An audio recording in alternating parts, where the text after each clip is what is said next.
Hi, and welcome to Imagicase. In front of me is Dora, the co-founder of Imagicase. the co-founder. So Dora, can you tell us in short a little about your background? Sure. So I'm originally from Hungary. That's where I was born and where I grew up. And then after high school, I left and studied abroad in various countries and came to Sweden to do my master's degree at KTH. And so I've been doing that for the past bit. So what made you choose Sweden of all these countries that you've been to?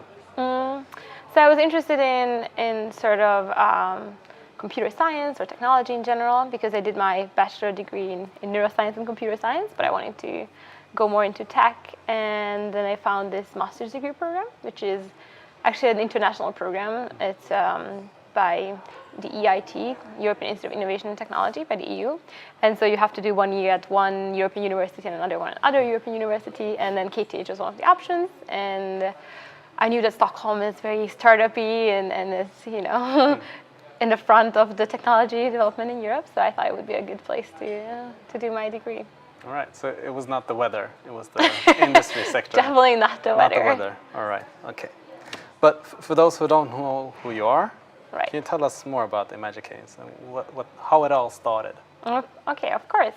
So Imagicase actually started during my studies at KTH. I did a research project to try to get girls to be more interested in technology and programming. And so we worked together in a workshop with girls and co-created ideas around what they would like to use to learn about technology. And what we figured is that a lot of girls are somewhat intimidated by programming on a computer, but they really like their phones. And they also like to customize their belongings. And so that's how Imagicase, the idea, came about. So it's a programmable phone case, which I will so you demo. Brought a prototype with you? Yes, yeah, I will show it to you. Cool. So just now, because it's the World Cup and all, so we were thinking it's nice to be cheering for one's favorite team, right? So let's hope this will work, because I will try to make a Swedish flag. Let's see. Yes, there we go. So if I was to cheer for Sweden in the World Cup, I wanted to show that on my phone case. I could use some simple programming in our app to put the flag out on the phone. But how easy is it for the girls to program it? Like, is it a process? Do you educate them? Right now I made it seem really quick and fun. Yeah. But the idea with Imagicase is that we are walking through all the steps and creating a platform for learning proper programming. So it's not just a 1 second process, but we're working out the whole curriculum to arrive to this point. So you've been meeting with a lot of girls during your time, and you said that most of them are afraid of programming. Do you know why, or do you have an insight in what that could be? Doesn't have to be something specific, but what have you been, what is your analysis? I mean, it's an interesting question, and I think a lot of people are trying to figure out the answer for this right now. And you hear a lot of personal stories, and even my personal experience was similar, that I used to love math and physics and science, but still I never considered doing anything with computers because I just thought they were scary. So it wasn't until I was really forced to do some programming for a science class that I was like, oh, wow, this is actually doable.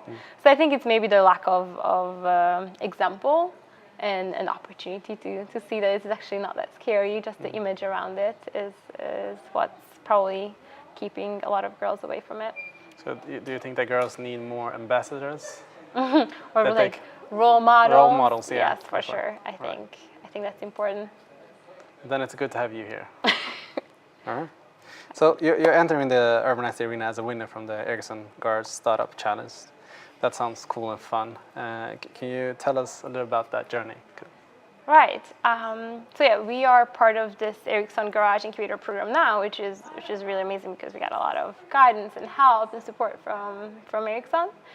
And to be honest, actually, it was Beatrice, the other co-founder, who had to pitch in front of 200, 300 people.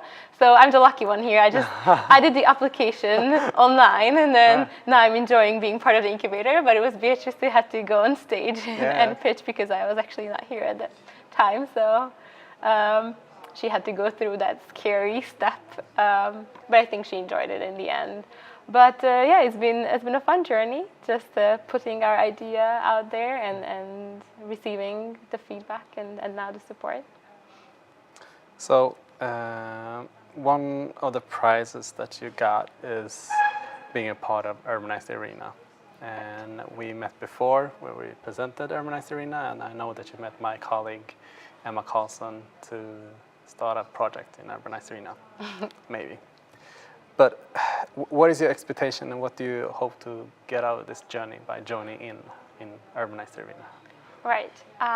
Well, as entrepreneurs, we're always told to get feedback early and as often as possible. So I think that is where Urban ICT Arena comes into play, that we're planning to collaborate on making, like the first one that we were thinking about, an event where we'll be invite more kids, not just girls, but kids in general, to try out Imagicase, to have an event when we could have more of the community get around and learn coding with our tool. So that's one of the things that we're planning to do. So I think that's what Urban ICT Arena is there to help us with, to essentially just put ourselves out there, and yeah, it serves as a test bed for us. So yeah, that is exactly what we need to get feedback. To test and prototype. Cool. So as a startup, what's the best thing about working in the ICT industry here in Kista with Ericsson, the whole ecosystem? I mean, in general, just being in ICT, I think, is exciting, and that's also why I wanted to go into this field, because it's changing so quickly, and it's also just very relevant to the future. So obviously, we're creating technologies, it's shaping the future, and we're contributing to that. So I love that about this whole industry. And with our project, wanting to encourage more girls to be part of ICT and computer science and the tech industry, is allowing us to help the future be shaped by women and men equally and be part of this journey. All right, cool. So you were talking about encouraging girls, younger girls. Right. And you're standing here in front of the cameras that we have here. It's 3 cameras. A lot of cameras. Yeah, but it's a wide range of audience that we have that are looking on this, our vlog from Urbanized Arena. Is it something that you want to take the opportunity to tell them or get feedback or encourage them to do? Well, definitely. I would love to encourage girls who have a tiny bit of interest. Actually, even those who don't have an interest, to at least give it a try, to try out programming, to get involved with technology, to see what it can be. It doesn't have to be just video games and hacking, but it can be applied to so many different things that people like. And also, if anyone is interested in bringing coding tools to their communities and to girls and boys, then to reach out to us, follow our social media as well. You can find Imagicase on Instagram and Twitter. So that would be my message, I think. Cool. And for every startup that are looking right now, what would you tell them to do? Well, of course, join the Urban ICT Arena. No, but yeah, definitely to try to get involved with their communities and get feedback from the people that they are making their products for. Cool. Very good answers. And now we are going to make you answer 10 quick questions. Oh no. And you have to be very fast, because if you are boring or too long in your answers, I will play this one and move on to the next question. Oh, much pressure, okay. So Dora, are you ready? Yes. All right. If you had to rename yourself, what name would you choose? Dora the Explorer is a perfect name for me. Wow. So Wow. no renaming needed, I think. Good one. What's the best thing you have received as a gift? A trip to Prague for my 18th birthday with my family. Wow. For sure. All right. What color is dominant in your wardrobe? It used to be this, but since I moved to Sweden, it's probably mostly black. Wow. I'm part of that gang. Which movie did you last see? I don't have much time for movies, but I'm trying to keep up my Spanish, so I watched El secreto de sus ojos recently to practice. Ah, right. And in English, that is? The Secret of His Eyes, I believe. Wow, very romantic. No, it's actually a crime-ish movie. A crime movie, okay. So if one wants to impress you, what could that person do? what should that person do? Definitely follow their passion and don't get distracted by others around them think they should be doing. All right, cool. If the end of the world was around the corner, how would you spend your last time in life? You know, I heard there's this like Mamma Mia party happening, end of the world Mamma Mia party. Seems like you're the second person saying that. Yeah, it's just out there. So join in the Mamma Mia party. All right. What's your favorite candy? Does chocolate count? Can you be more specific? Just dark chocolate. Dark chocolate. If you were stuck alone on a deserted island, what 3 things would you bring? Can I bring friends or things? If you have to. I wouldn't mind having friends and probably my computer. But no, just friends, really. Just friends. So 3 friends. Just people, yes. Right. Wouldn't last so long on that island.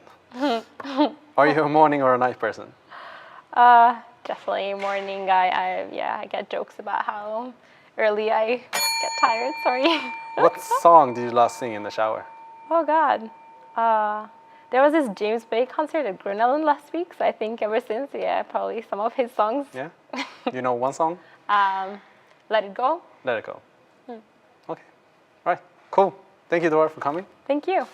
Hope you enjoyed it. Yes, it was a bit stressful, but fun.